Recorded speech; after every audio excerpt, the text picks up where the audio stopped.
Hello, Kate. Welcome to your story. This is Graham and Annette Henry. We're Henry and Henry. I know you know that, but anybody watching might not. So we're really interested to hear your story. It is remarkable, it is interesting, and it's quite dramatic in some ways. Can you tell us first what you were originally suffering from, what your circumstances were when it all started? Yeah, hello, hi, Graham and Annette. Nice to talk to you. Yeah, so about 18 years ago now, I was a teacher. I was very stressed. I wasn't eating properly. I wasn't sleeping properly, and I'd had a few incidents of backache before. But I suddenly, I think I was running across the playing field between a couple of bunches of kids. We were like practicing for sports day, and suddenly I just felt my back go, and I just thought, oh, I'm getting a bad back again, and but I didn't think anything more of it. By about like 3 days, it was kind of just getting worse. It wasn't getting any better, and I was hobbling and what have you. So I thought I'll take a couple of days off, rest it, and but it just didn't get any better. It was, I was just getting worse and worse. Went to the doctor, got some painkillers, and over the next period of a few weeks, I started getting, I think I started getting gout in my foot, which was bizarre, and then I remember bobbing down just to wipe the floor, and I felt this funny pop in my knee, my right knee, and I kind of stood up and looked, and just to see my knee just swelling up like this, just, huge, and it was just like in a cartoon, and I was like, saying to my husband, come and look at this is really weird, because it didn't actually hurt. But then over the next few weeks, I started getting more and more joints becoming inflamed, stiff, and I was just, I couldn't walk. I had to take to my bed basically in the end, and the doctors did a rheumatoid factor test, and it came back negative. But then you see, I've got psoriatic arthritis in my family. My mother's got it. So really and truly, I don't know why they didn't refer me then and there to a rheumatologist, but they didn't. Could you just explain what that is, just for anybody who doesn't know what it is, Kate? What, psoriatic arthritis? Yes, it's an autoimmune disease, rather like rheumatoid arthritis, that your own body attacks your own self, and this disease attacks your joints, attacks and can attack your skin with psoriasis. Now, I didn't have psoriasis at that point. I think it's like 1 in 10 people get the arthritis before getting the psoriasis, or if they get the psoriasis. But most people who get psoriatic arthritis have the psoriasis first. So that, I guess, foxed them. Anyway, so I spent my entire summer holidays at this point in bed, really, and in huge amounts of pain. I mean, arthritic pain is just horrible. It's like having a knife stabbed in your joint and twisted, and it's excruciating. It's really, really horrible. I feel so sorry for people who are still suffering with this. Anyway, so I tried to go back to school, because although my legs were really swollen, I thought, I'm going to try, because I felt slightly better, but really I wasn't better. And I was like, I lasted like the first coffee break, and I was like nearly tripping over the kids with my massive legs and what have you. I don't know why I tried, but I ended up in tears, and the school secretary said, for goodness sake, Kate, why don't you just go private? And, you know, I had never wanted to go privately, but I thought, I've got to do this. So I saw a rheumatologist the next day who gave me steroid injections into the knees and the shoulder, and started me straight away on methotrexate, which is an immune suppressant drug. And then basically, yeah, I went home, and progressively over the next year, I started to get better. It did take me a whole year for the inflammation to come down. Yeah, that was how it all started, really. And at that point, I still didn't know it was psoriatic arthritis. I think they call it polyarthropathy or something like that, you know, when they're not quite sure what it is. Yeah, so yeah, that's how it started. So and then yeah, so over the years, I then went to a different rheumatologist with the NHS, and I saw a rheumatology nurse. And in the meantime, I'd started thinking, are some of the foods I'm eating making me feel worse? Can I just ask what made you have that thought? Because not everybody thinks along those lines. If it's joint pain, they don't necessarily associate it with diet. No, it was really hard it was just this inkling, because, you know, sometimes I might get a worse hobble at like a few hours after eating a particular thing, and sometimes it might be a couple of days. And actually I had an optician who was vegetarian, and he said to me, yeah, I can't remember what he called it, but he said, yeah, some people do have a reaction to food in that way. And I suppose it kind of put me on inquiry, and I managed to catch my rheumatology nurse, and she said, yeah, some people do. They might have an allergy towards chilies or tomatoes or something like that, you know. So why don't you do an elimination diet and see if anything comes up? So I did, and I started off just eating like rice and apples, I think, something like that. It's a long time ago now since I did this. So, you know, and then you just slowly bring in foods and see what happens. And I found that, you know, cheese and red meat, bacon, crikey, you know, they absolutely, you know, I did feel worse after these things, but I found that I could tolerate chicken and fish. I also couldn't tolerate things like stone fruits, you know, peaches and plums and things like that. But in the meantime, you know, kind of the internet had started up in those days of old, and I'd started Googling and looking into diet and things like that. And I found the Vegan Society, and doing various bits of reading up and stuff, I thought, do you know what? After all that I'm learning, I don't think I actually want to, you know, because I couldn't eat dairy anyway. I think I don't want to eat meat anymore. I don't like this. And the more I read, the more I thought, you know, I think I'm just not going to have it anymore, because I don't want to be a part of this system. And so, and that really, that going vegan, actually over the years, I managed to drop my medications from, I was on 25 micrograms to like about 10. And I kind of, and was pretty well.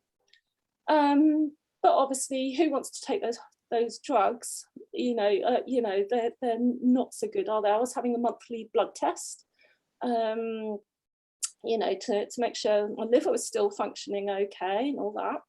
And then, and also I still get the odd flare up, and I didn't really understand why. And I remember, I don't know if I got a bit of grit in my eye, and then whether that started it, but I kind of, my eyesight was going really weird, and my eyesight started going funny, and I went to the optician, and she said she wouldn't to go and see the optician, but the receptionist said, oh no, it's probably just dry eye. Go to Boots and get some eye drops. Anyway, the next day my husband looked at my eye and he says, you look like you've got a dead fish eye. And for goodness sake, go to the doctors. And I went to the doctors. He sent me straight to the hospital, and the ophthalmist said, I'm really sorry, but I don't know if I can save your eyesight in that eye.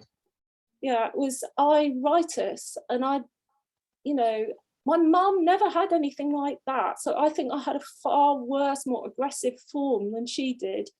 So is that inflammation of the iris then? Yes. It was, so steroid injection into the eyeball, which is interesting. You feel like you've got like a football in your head. And thank goodness, my eyesight was saved. Is that another symptom of psoriatic arthritis as well then? So, it is, and I never knew that. I don't know how common it is for people, but it's certainly scary. The whole thing is scary, when you don't know what's wrong with you, isn't it? So anyway, and they just said, look, if ever you get it again, any symptoms, just come straight to the hospital. And I got it several other times in both eyes. So I was very aware, and just thought, oh, this is something I'm going to have to put up with. And then over the years, I started being an ethical vegan. I started doing farmers markets and thinking, right, I'm going to anything that, carnivores could do, we can do better. We can do creamy cakes and pies and all sorts. I did try and make them as healthy as possible with like some lentils and a bit of seitan and fresh veggies and things like that. And that was fun. That was really fun. And then my rheumatologist one day, I used to go every year, said, why don't you have a go at coming off your meds, coming off your pills?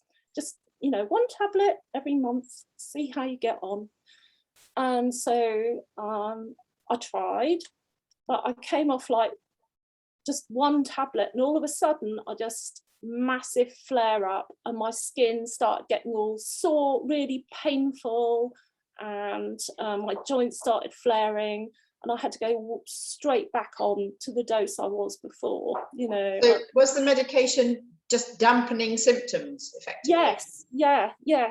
It suppresses the immune system. So it was keeping my disease under control.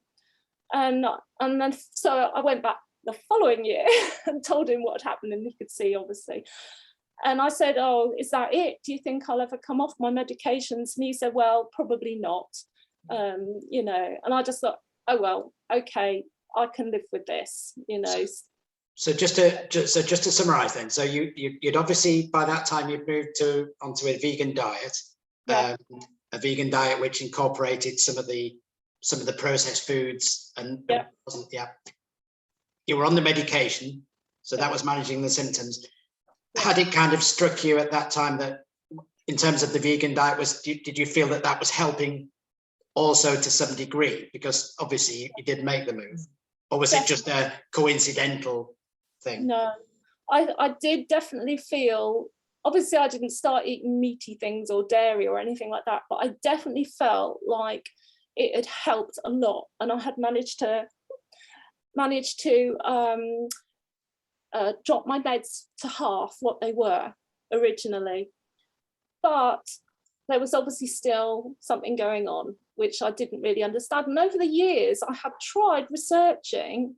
I've looked everywhere, and I used to read the New Scientist, every week, and there'd be some research coming up every so often. I think is it the Karolinska Institute did In something. Stockholm, yeah. Yes, yeah, and you know, and there was also interesting stuff about the microbiome as well, which made me think, oh, that's interesting, you know.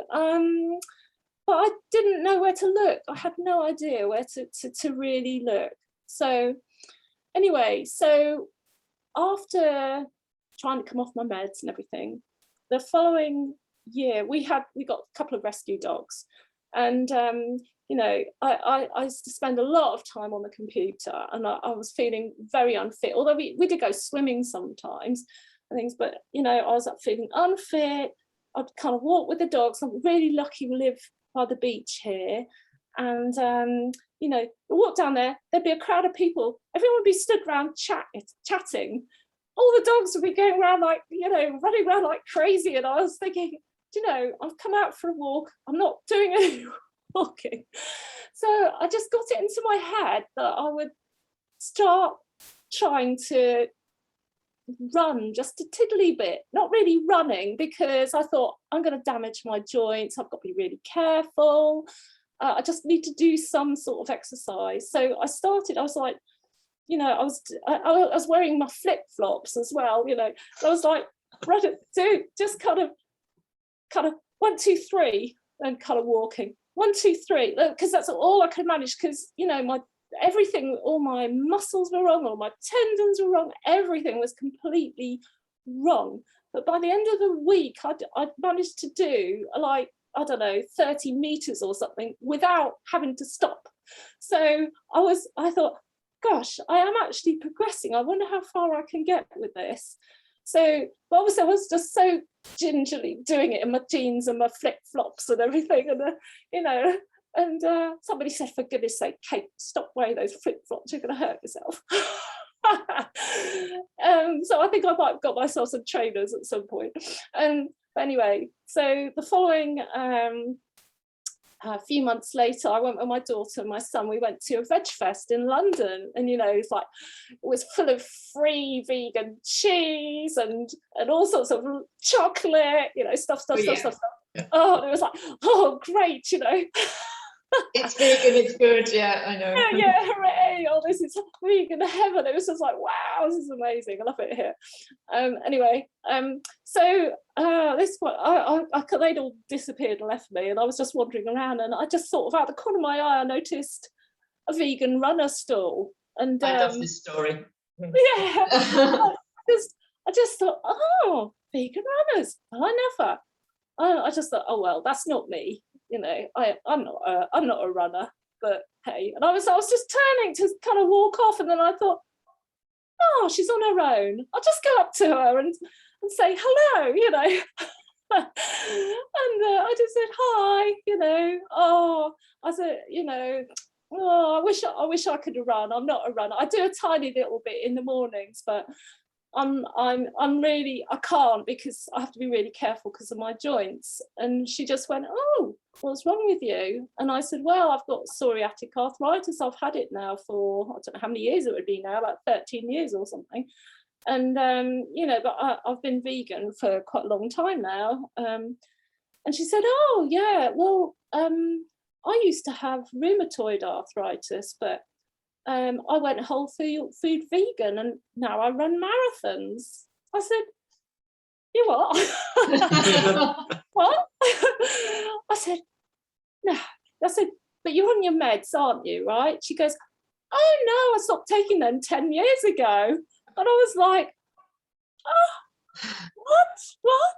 You know, and she was like, well, you know, why don't you try it?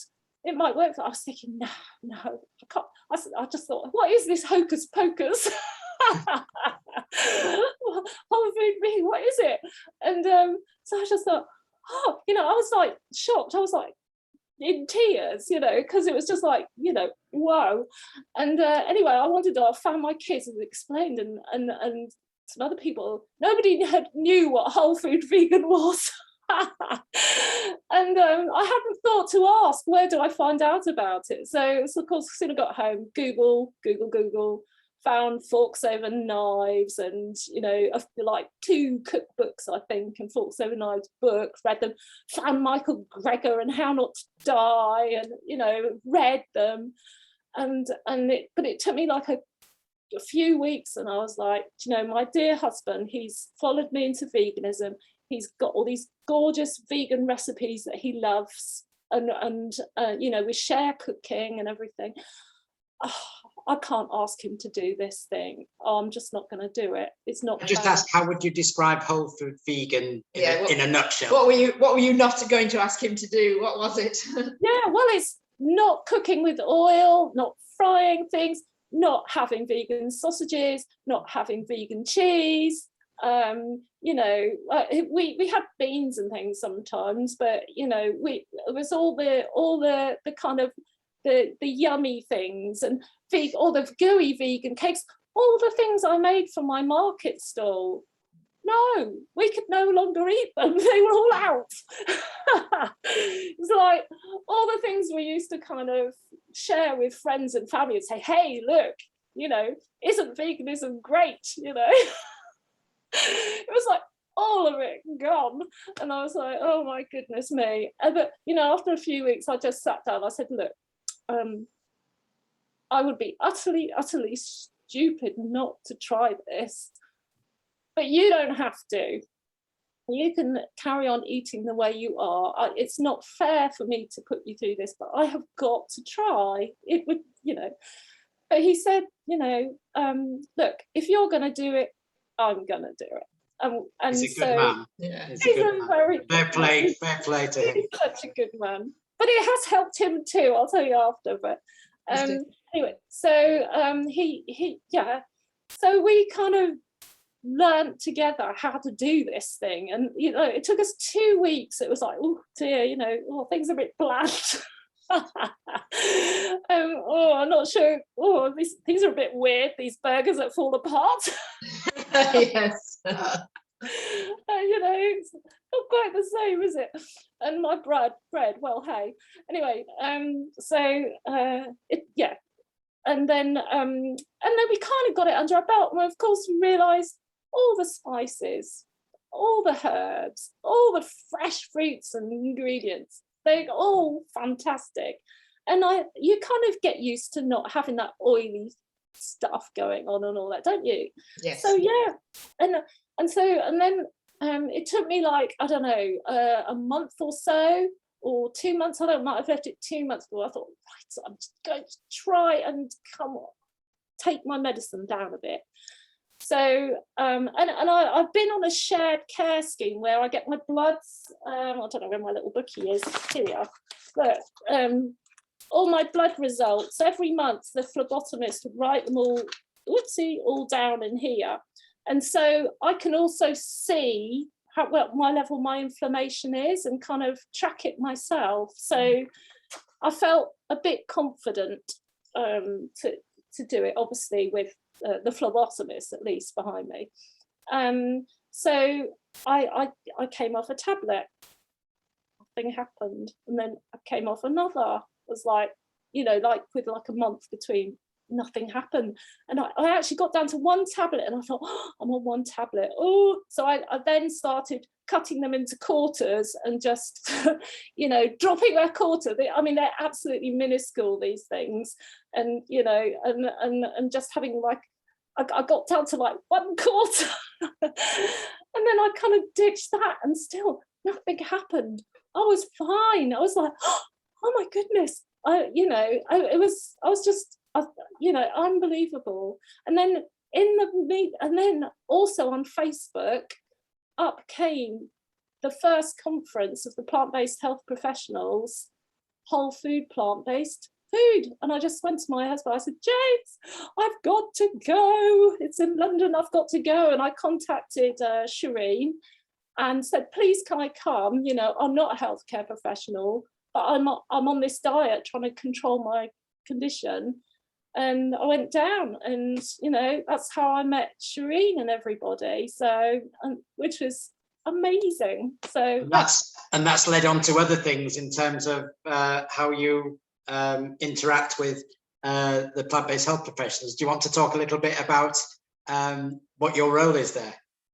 Yeah, so I feel very, very lucky to know these people. They're just wonderful, wonderful, selfless human beings that are in touch with all the science, and that everything I was there, everything I was looking for. I feel like I've aligned my energy into something that is just so good. And I help. So I'm a patient advocate for them, and so I'm really happy to share my story and to help other people think that maybe they can improve their own health as well. And also I also do the fact sheets for them. So as part of my role with them, I'm a graphic designer. Which are excellent, by the way, and I recommend anyone to check them out because they're really, really useful. Good, yeah. And we do share them as well. Oh, well, all the people that write them, they're all experts in their field, and they are amazing. I'm learning a lot as well. So it's really, really good fun. So I'd want to try and make them.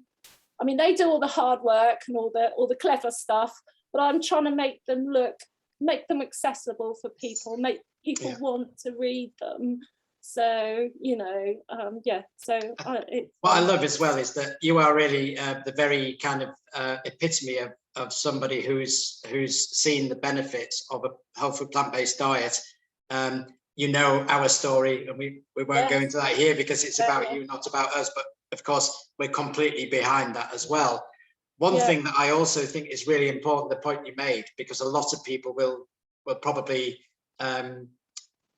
be maybe held back from making a transition to it when they also find that initially there's that resistance moving from those foods that you really crave to yummy ones, to the foods that you describe as being bland or whatever, but in their natural form. And you demonstrated that it is possible, and also you pointed out that suddenly you start to taste the flavors, and of course by using creativity, using spices and herbs, they're wonderful. And I think that some people just don't ever get to that point because they just go back to what they're eating before. They can't hold out until their tastes change. And you obviously did, and your husband, which is fantastic. Which it would be good to hear a bit more about him, and also about your latest running adventures.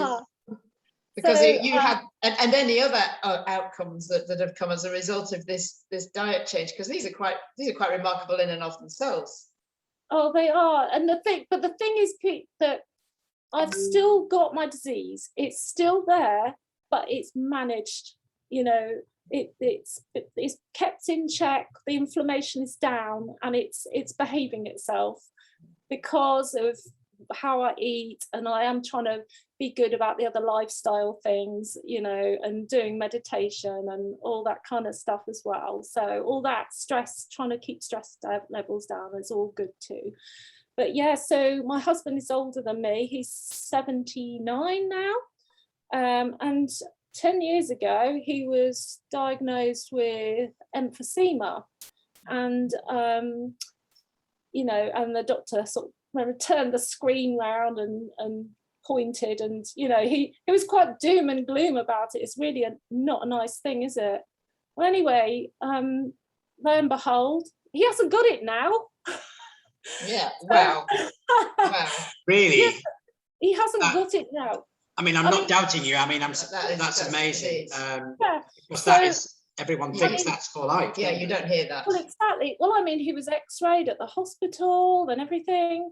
Of course, they're saying, oh, well, maybe it was a misdiagnosis. Well, maybe it was a misdiagnosis, but, he was certainly having difficulties. I mean, I have been signed off the rheumatology clinic as well, so I'm no longer with them either. So, but yeah, he's very, he's kind of flexible and fit and what have you. His hearing's not improved, but can't do absolutely everything. No, it's not totally magic, is it? But it's pretty magic. And what about your running then? Yeah, you're running now. I look rather more and not in flip-flops. No, I'm not in flip-flops anymore. I've got some very snazzy running trainers. So and I remember of vegan runners, which are, they're fantastic. I think you've probably got vegan runners in Berlin as well, have you? You must have. You have got vegan runners there. I mean, this is Vegan Runners UK, but I'm sure there's people that got vegan runners tops and everything there. But look out for them. Yeah, I'm sure we have. Yeah. So yeah, I've been building up and building. This year I actually managed to do 2 half marathons. Yes. Wow. Gosh, that must have felt good. And so if you look back and think, I expected never to do this, it must be tremendous. I know, it's absolutely incredible. I just, it's unbelievable. But I mean, everybody is capable of so much more than they think they are, aren't they? Really? Yes. Yeah.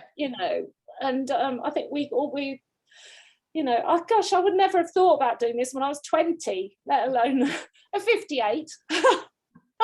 And you've got so much energy as well, and you can see you look really healthy. And a lot of people, unfortunately, there's still a lot of people who are not vegan think vegans are going to be pale and and weak looking, but absolutely not the case. And No. you've proven that.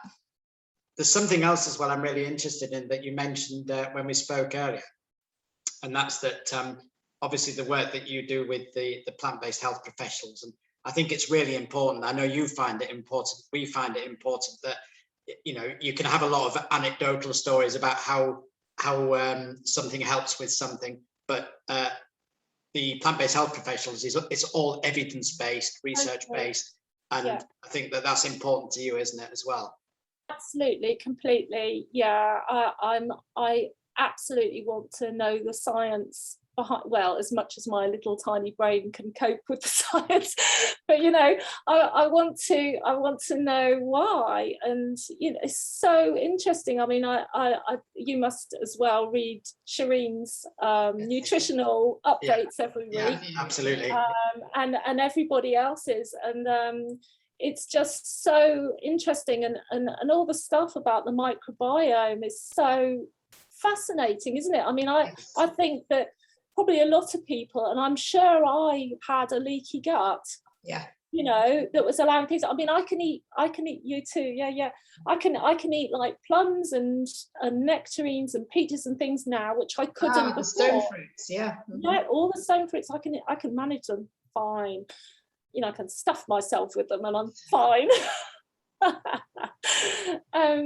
It is so interesting, and that people, they're learning more and more. But of course, I didn't say in the beginning. So when my first rheumatologist, or did I say? No, I didn't. He when I said to him, what about diet and stuff, he went, diet's got nothing to do with it. And I was just and I was like, well, I'm not sure about that. So so many people are still told that. They're still told that, and a lot of people who perhaps maybe are not so bolshy as I am, will just accept it and do accept it and carry on and just think, well, this is my lot now. And yet, especially in the beginning of an illness, if you can kind of whack it and stop it progressing and perhaps doing damage which may or may not be reversible later on, then it's gosh, we need to be firing all, getting people onto this way of eating. I mean, it's how our ancestors ate, isn't it? I think it's a lifestyle medicine approach to managing and even potentially resolving health conditions is becoming gradually more accepted now, and diet certainly is one of the key pillars of lifestyle medicine. So it's so encouraging to see that. Didn't you say also that your case study had been the subject of a scientific paper? Yes. So that was a marvelous opportunity. So Dr. Shireen Kassam and Dr. Marta Lewandowska, they put together my case study from all my medical notes here, big pile, and you know, I had to filter out blood tests and goodness knows what, you know, that was an effort, I'll tell you. And then yes, and it's a peer-reviewed journal, the American Lifestyle Medicine magazine, and it was published, so that's pretty amazing. So, you know, from looking everywhere myself, you know, to try and find some research and stuff, evidence and what have you, to actually being the subject of one, that's quite astounding, isn't it, really? Absolutely. So, Absolutely. I just feel so amazingly lucky and grateful, really. So, you know, because when you're first ill, you just feel so lost and desperate, and, you know, I don't know. I mean, I closed down on myself, I think, because you don't want to allow yourself to think too much. You know, if you think, oh gosh, is this my life? You know, it's, and to go from that, I mean, you know, sometimes when I've been on a run or something, and like, and when I went on a 10K race run, not the race for me particularly, but, you know, I just get overwhelmed with the feeling of, you know, wow, you know, look at me, I'm running with all these people, and, you know, and it is amazing. I'm amazed, really. It's like the best ever dopamine rush, isn't it? Isn't it? Yeah. Isn't it? It's just amazing. And to think also that this way of eating it's kind to animals, you know, and it's like one of the best things you personally can do for the planet as well, which is also so incredibly important, isn't it, really? So absolutely. What about your children? You mentioned your children earlier. Have they also adopted that way of eating? Yeah, so they are both vegan, both their partners are vegan. So my son's 35 now, my daughter's 31. And they're vegan. They eat mostly whole food, but of course, you know, they obviously have burgers and goodness knows what when they go out and about and what have you. So which is fine. I think, you know, you can have some of these things. Well, I can't. I can have the odd one. I am very careful because I find that the oil particularly does trigger my joints, and I have to be careful eating, for example, too many nuts, you know, so and I've a couple of little stories about eating too much oil. So the last farmers market I did, so I was asked particularly to do this market, and it was after I'd gone whole food vegan and I was off all my meds, and I was making topping for cake. It's a sort of chocolate butter cream topping, and I just thought, oh, I'll just have a little taste because it's all organic cacao and stuff, you know.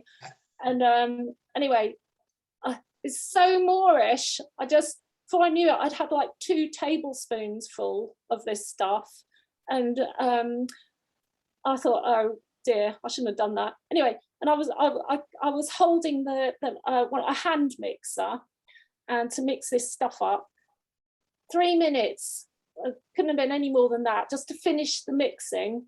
By the time it stopped, I thought, I can't actually get my hand off the mixer. The joints had locked around the handle, and I had to just like go like this, to peel them up off the thing. And I just thought, how stupid was that? They didn't hurt, they were just locked. And I just thought, I'm never going to get my gazebo up in the morning. I mean, thank goodness it actually worn off by the morning, but I was like, how just a moment's lapse like that, and it made all the difference.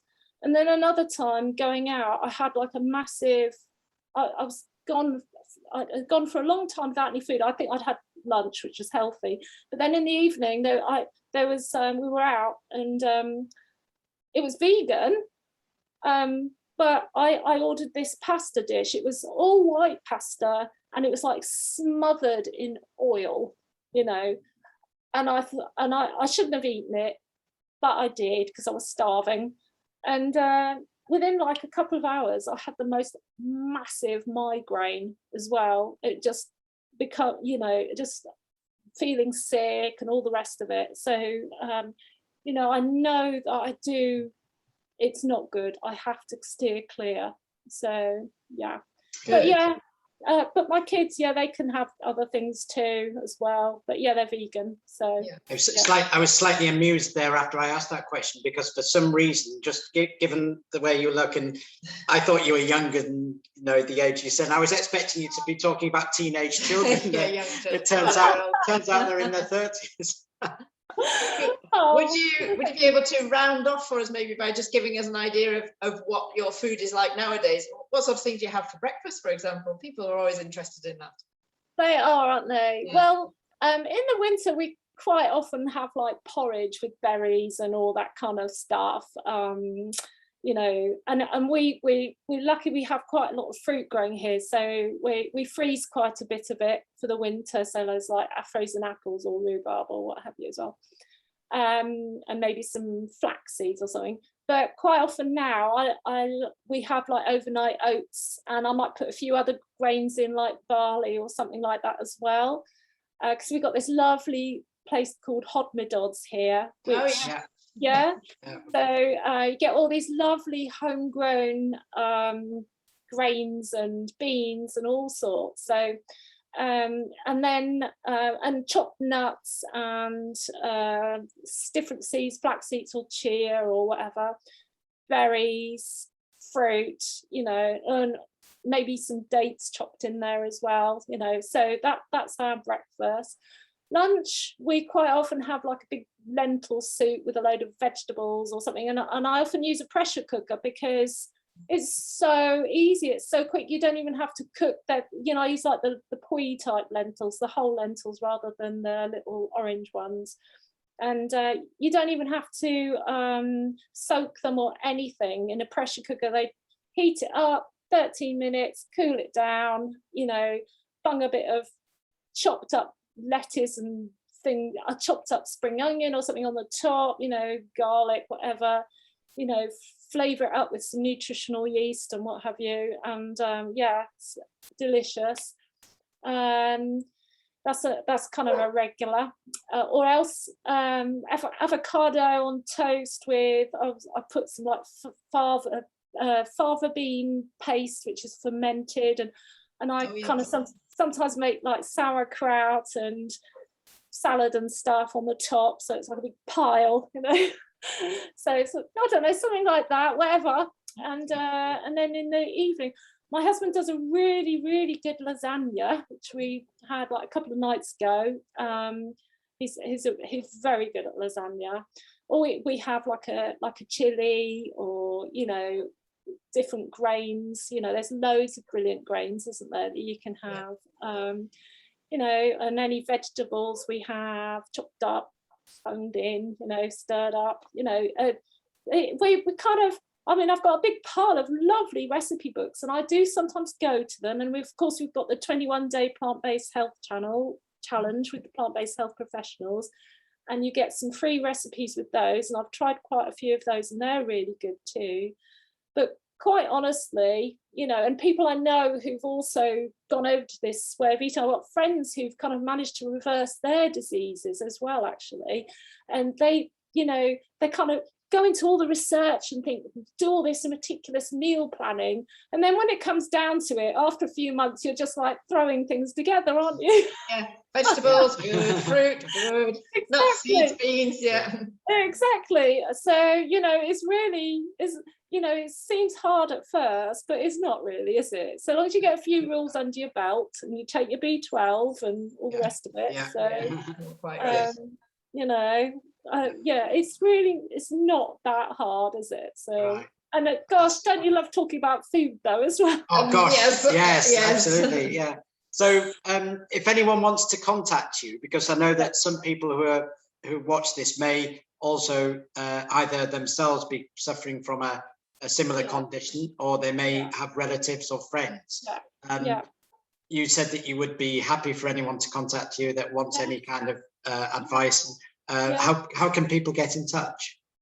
So I'm on Instagram, Kate Dunbar, and I'm on Twitter as well.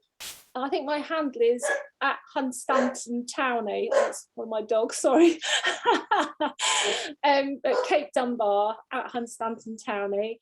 And I'm also on Facebook, so you can message me on there or friend me if you want to. I'll be your friend.